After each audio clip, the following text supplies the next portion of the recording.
Assalamualaikum warahmatullahi wabarakatuh. Abu Nawas dan air susu pemalu. Suatu hari, Raja Harun an-Rasyid sedang berjalan-jalan ke pasar. Ia kemudian memergoki Abu Nawas sedang memegang botol berisi anggur. Raja pun menegur dan berkata, "Wahai Abu Nawas, apa yang sedang kau pegang itu?" Abu Nawas gugup. Ia pun menjawab, "Ini susu, Baginda." "Bagaimana mungkin air susu berwarna merah?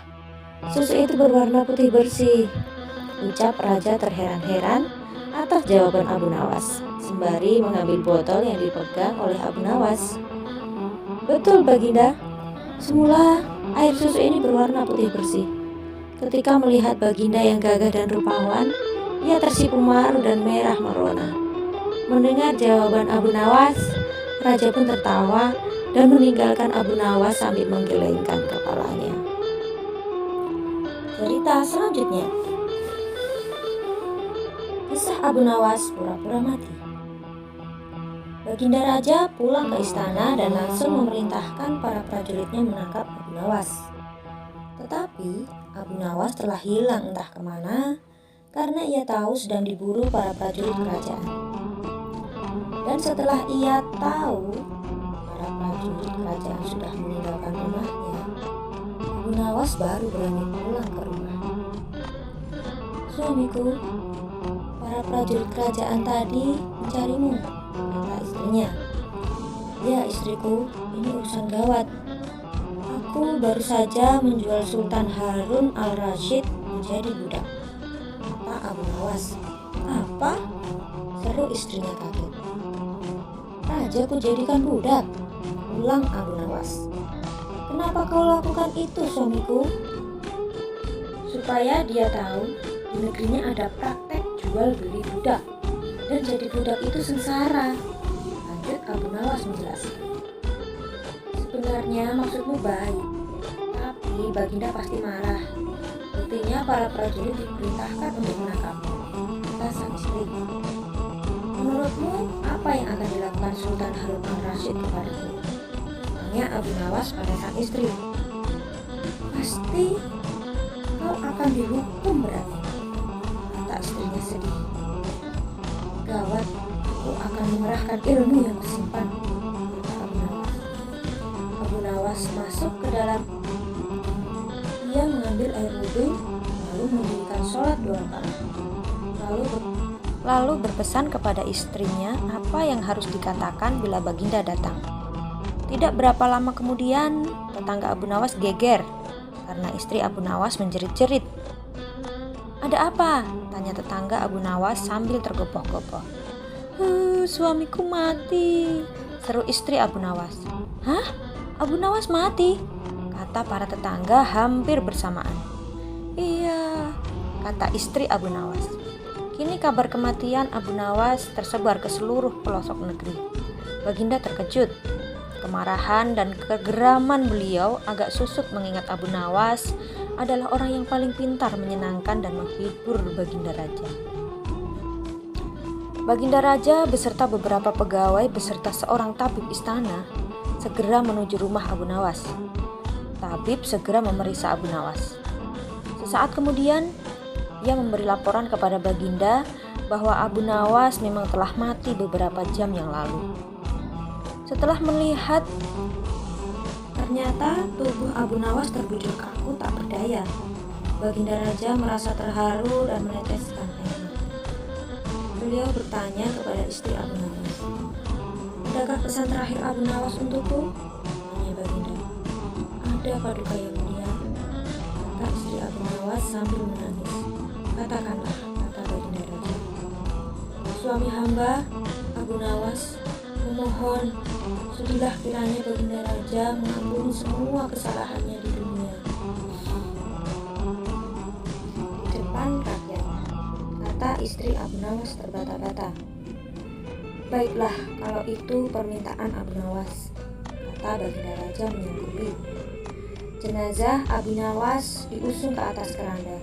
Kemudian Baginda Raja mengumpulkan rakyatnya di tanah lapang. Beliau berkata di hadapan rakyat, Wahai rakyatku, dengarkanlah bahwa hari ini aku, Sultan Harun al-Rashid, telah memaafkan segala kesalahan Abu Nawas yang telah diperbuat terhadap diriku dari dunia hingga akhirat. Dan kalianlah sebagai saksinya, kata Baginda Raja. Syukur, kata suara dalam keranda. Seketika pengusung jenazah ketakutan, apalagi melihat Abu Nawas bangkit berdiri seperti mayat hidup. Ketika rakyat yang berkumpul lari tunggang langgeng, bertubrukan, dan banyak yang jatuh terkilir, Abu Nawas sendiri segera berjalan ke hadapan Baginda. Hamba masih hidup, tuanku. Hamba mengucapkan terima kasih yang tak terhingga atas pengampunan tuanku, kata Abu Nawas. Kurang ajar, ilmu apa yang kau pakai, Abu Nawas? Tanya Baginda Raja. Ilmu dari Maha Guru Sufi, guru hamba yang sudah meninggal dunia, kata Abu Nawas. Ajarkan ilmu itu kepadaku, minta Baginda. Tidak mungkin, Baginda, hanya guru hamba yang mampu melakukannya. Hamba tidak bisa mengajarkannya sendiri, jelas Abu Nawas. Dasar pelit, Baginda menggerutu kecewa. Cerita selanjutnya. Istana raja hancur karena lalat. Pada suatu hari, Abu Nawas terlihat murung. Ia hanya tertunduk lesu mendengarkan penuturan istrinya yang mengatakan kalau beberapa pekerja atas titah Raja Harun membongkar rumahnya. Raja berdalih bahwa itu dilakukan karena bermimpi kalau di bawah rumahnya terpendam emas dan permata yang tak ternilai harganya. Namun, setelah mereka terus-menerus menggali, ternyata emas dan permata tidak juga ditemukan. Parahnya, sang raja juga tidak mau meminta maaf dan mengganti rugi sedikit pun kepada Abu Nawas.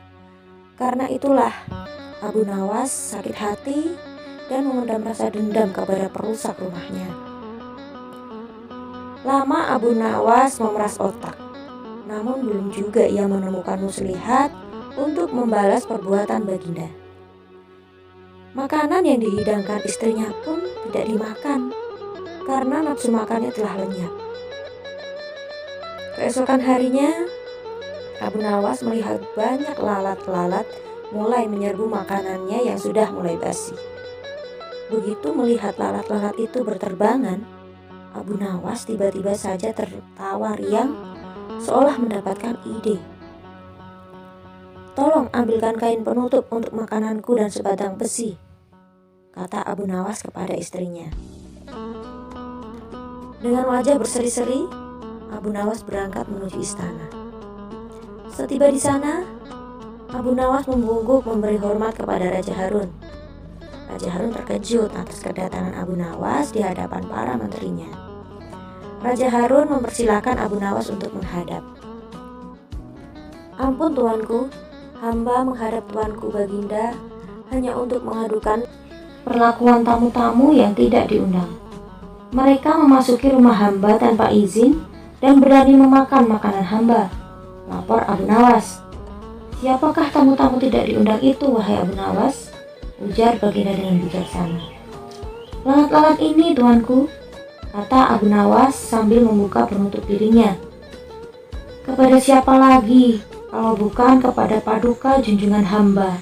Hamba mengajukan perlakuan yang tidak adil ini, ujar Abu Nawas sekali lagi. Lalu keadilan yang bagaimana yang engkau inginkan dariku? Tanya Raja Harun penasaran.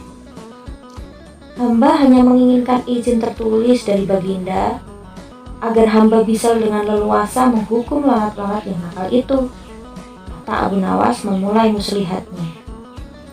Akhirnya Raja Harun dengan terpaksa membuat surat izin yang isinya memperkenankan Abu Nawas memukul lalat-lalat itu di mana mereka hinggap. Setelah mendapat izin tertulis itu, Abu Nawas mulai mengusir lalat-lalat di piringnya hingga mereka terbang dan hinggap di sana-sini. Dengan menggunakan tongkat besi yang dibawa dari rumah, memukul lalat-lalat itu. Ketika hinggap di kaca, Abu Nawas dengan tenang dan leluasa memukul kaca itu hingga pecah. Kemudian vas bunga dan indah milik sang raja juga ikut terkena pukul dan pecah. Akhirnya hanya dalam beberapa menit saja, seluruh perabot istana hancur berkeping-keping. Raja Harun tidak bisa berbuat apa-apa kecuali menyadari kekeliruannya yang telah dilakukan terhadap Abu Nawas dan keluarganya. Setelah merasa puas, Abu Nawas mohon diri. Barang-barang kesayangan Raja Harun banyak yang hancur. Bukan cuma itu saja, Raja juga menanggung rasa malu. Ini dia sadar betapa kelirunya, telah berbuat semena-mena kepada Abu Nawas.